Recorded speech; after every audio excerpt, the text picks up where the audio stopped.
Метрополистің орталық көшесінде орналасқан Алматы мұражайы сәулет өнерінің керемет үлгісі болып табылады.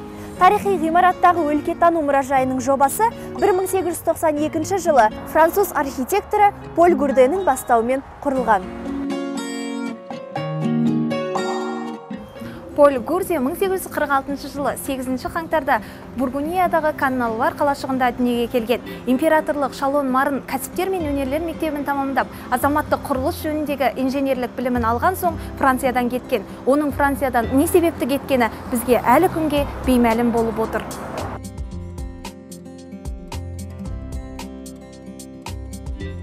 Ол 24 жасында Франциядан кетіп, біздің қаламызбен өмірін байланыстырды. 40 жыл өмірін осында өткізіп, Вернер қаласында атақты баға жетпес архитектор атанды. Ол біздің қаламызды өз туған өлкесінде жақсы көреді. Президентіміз Нұрсұлтан Әбішұлы Назарбаевтың рухани жаңғыру жобасы аясында Тұран университетінің 3-ші курс студенттері Алматы орталық мұражайына жол тартты.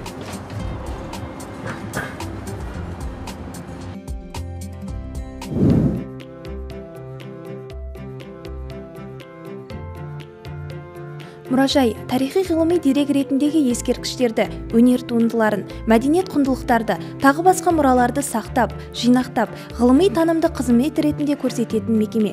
Алматы қаласының 1000 жылдық тарихымен танысқысы келген қонақ үшін қаланы аралаудың еш керегі жоқ. Бір ғана мұражай арқылы қола дәуірінен бастап қазіргі кезге дейінгі қала өмірімен таныс бола аласыздар. 40 мыңнан аса әртүрлі жәдігерлер бар Алматы тарихын айқындайтын мұражайы болып саналады.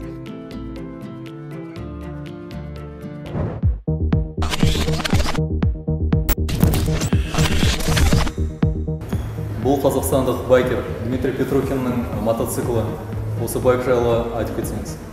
Дұрыс айтасыз, бұл қазақстандық байкер Дмитрий Петрухиннің байкі болып табылады. Бұл байкта ол 10 жыл ішінде әлем мемлекеттерін шаралаған.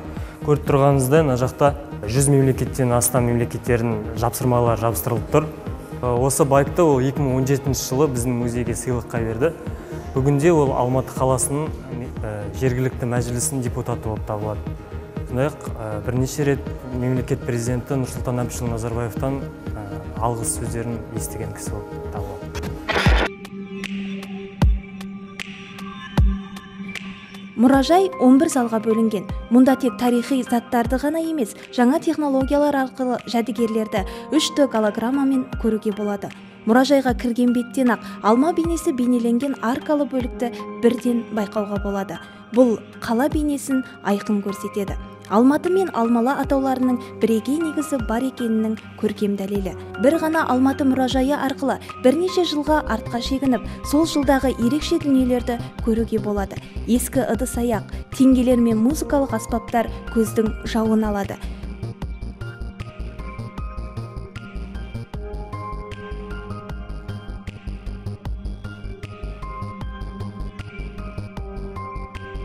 Бірінші бөлмесінде қаланың ежелгі және орта ғасырлық тарихы жайында баяндалады.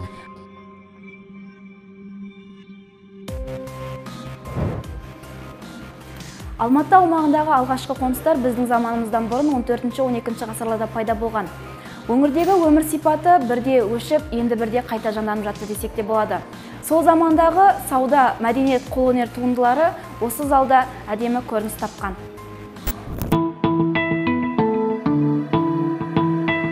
Ғасырлар бойы этникалық және саяси бірлестіктер өзгеріске ұшыраған. Бұл бөлмеде 3000 жыл бұрын орта ғасырлық қалашық туралы билік, қолөнер мен сауда, мәдениет пен идеологиялар, шағын елді мекендердің құрылысы жайында айтылады.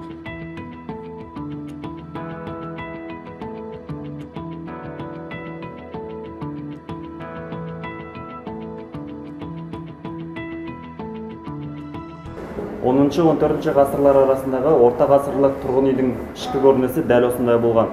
Осы жайлы толығырақ айтып берсеңіз. Қазақтардың орта ғасырдағы баспанасы жалпы киіз үйден басқа осындай кірпіш үйлерде мекендеген. Бұл жердегі экспозицияда тұрған баспаналар негізінде биік болып келмейді. Бұл жерде тек экспозиция сіздерге анығырақ көрсетілу үшін осылай ішін ашып жасап қойған.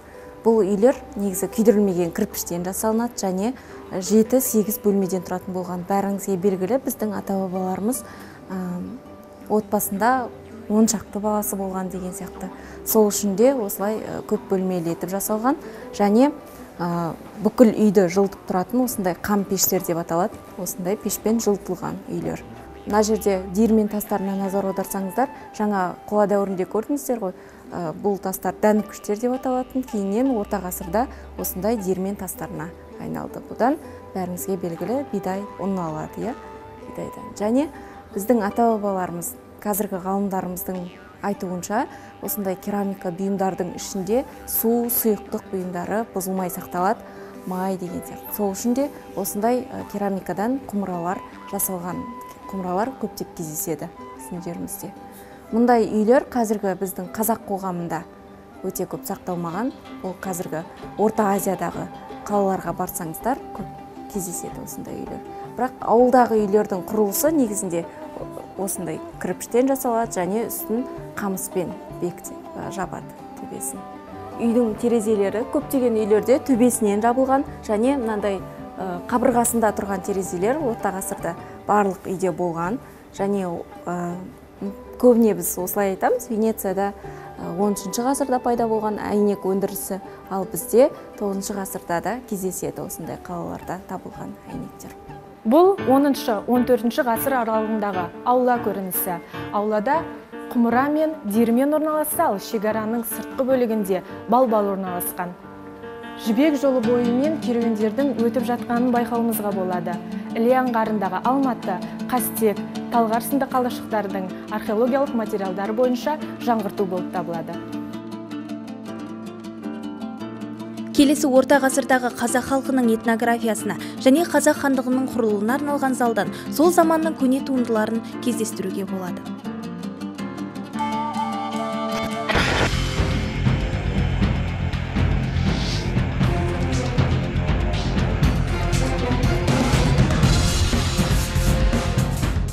Мың 465 жылы орта ғасырда бүкіл орта ғасырдың тарихында үлкен елеулі оқиға болды. Ол қазақ хандығының құрылуы. Осы Алматыдан 100 шақырым жерде Тарғап деген ауылдың маңында, білесіздер, Керей мен Сұлтан Жәнібектер қазақ хандығының туын көтерді. Осы сұрақтар, осы мәселелер мына көз алдарыңызда тұрған тарихи Ирашиди Мұхаммед Хайдар Дулатидің қолжазбасының көшірмесі. Бұл жерде, бұл қолжазбада Мұхаммед Хайдар Дулати, ол Мұхаммед Бабурдың немеренісі, білесіздер. Ұлы Мағолдар дегендердің династия, соның әулетін негізін қалаған адамдар осы Моғолстаннан шығып Индияға барған кезінде осы қолжазбаны жазған. Бұл жерде қазақ хандығының құрылғаны туралы, Сұлтан Керей мен Жәнібек туралы, қазақтар қалай пайда болды, қазақ деген атау қалай дүниеге келді деген сұрақтар осы қолжазба жауап береді. Бұл қолжазба негізді түпнұсқасы Индияда Кашмир университетінде музейінде сақтаулы. Мынау муляж дейді, музейдің сөзімен макет. Бұл еңбек парсы тілінде жазылған. Мына жерде жаңадан құрылған мультимедиялық құрылғы. Бұл жерде қазақ хандарының тізімі. Қазақ хандығы тек қана 300 емес, бұл жерде жалпы қазақ хандығының басқарған, билеген хандардың аттары. Бұл жерде бастап Керей мен Сұлтаннан бастап, мына жерге бассаңыздар, бұл мысалы Шығай хан. Мына үлкен экранда Шығай ханның бейнесі шығады, және Шығай ханның ең үлкен елеулі еңбектерін есте қалғандай, тарихта қалған туралы оқиғалар жазылған. Әрине, қазақ хандардың ең үлкен өмірде қалған, тарихта, Қазақстан тарихында қалған аттары ол Тәуке хан, Хақназар хан, Қасым хан. Қасым хан кезінде қазақтардың саны 1 миллионға жеткен, білесіздер оны. Орта ғасырда, дәл осы кезде қазақ хандығы құрылғанда, қазақ хандары және қазақтың сарбаздары қолдарына найза ұстап, қылыш ұстап, анандай қайқы қылыш дейді орта ғасырда пайдаланған қазақ сарбаздары, үстеріне сауыт сайман салып, киіп, ат мініп, өз жерін қорғаған.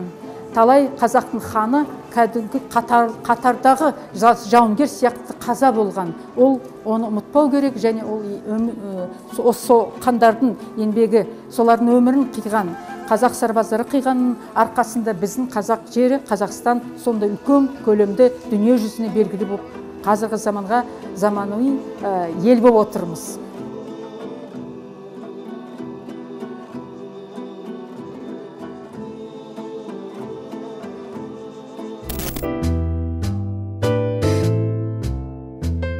Мұражай тек көне заманнан ғана сыр шертпейді. Мұнан бертін келе 20 ғасырдың естеліктерімен де таныс болуымызға болады.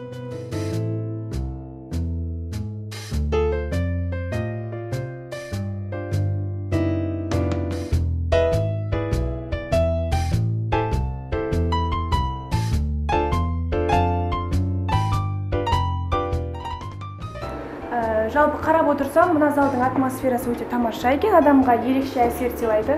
Толығымен таныстырып өтсеңіз. Әрине. Бірінші кезекте мен 20 ғасырдың 70 жылдары салынған Медеу мұз кешенінің комплексін атап өткім келеді. Яғни бұл қазіргі таңда осы Алматы қаласындағы ең ірі комплекстердің бірі болып табылады. Келесі бұл бізде 20 ғасырдың 70-80 жылдары жастардың демалатын орны, яғни ән салып би билейтін орны болып табылады. Келесі бұл біздің залымыздың ерекше тұлғасы ретінде Ермек Серкебаев ағамызды атап өткім келеді. Яғни бұл жерде көріп отырғандарыңыздай жеткен жетістіктері, марапатталған орындары аталып көрсетеді. Келесі кезекті құмырауға назар аударсақ, яғни бұл құмыра Ермек Серкебаевтың үйіндегі құмыра болып табылады. Ұрпақтары осы музейге сыйға тартқан болатын. Келесі кезекте осы Ермек Серкебаевтың фортепианосы, яғни бұл кісі осы фортепианоды өзі ойнаған болатын, музейге сыйға тартты. Фортепианосын, киімін. Мұна көріп отқан видеороликте осы кісі осы фортепианода өлең айтып, осы LED экранда бейнеленген болатын. Сонымен қатар, шынайы сезіну үшін. Сонымен қатар, Ермек Серкебаевқа арналған көптеген фотоальбомдар, журналдар және де мадақтаулар осы витринада көрсетілген.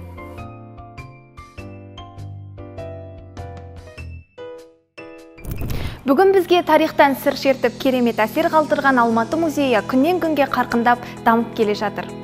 Біз үшін мұражай қызықты да таңғаларлықтай болды. Ал сіздер мұражайдың ерекшелігімен таныс болдыңыздар.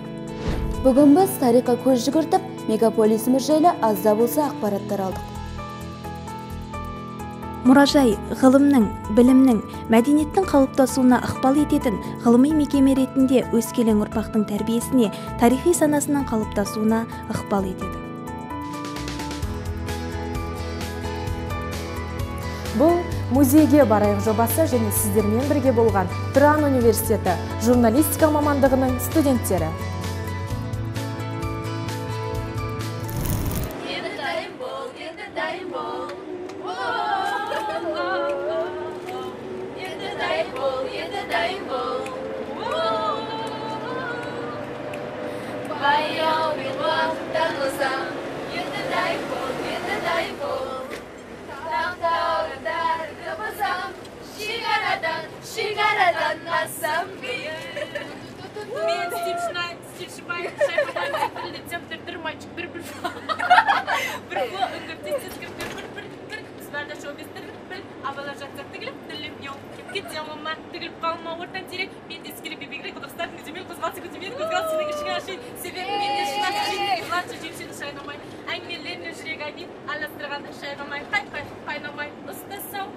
I am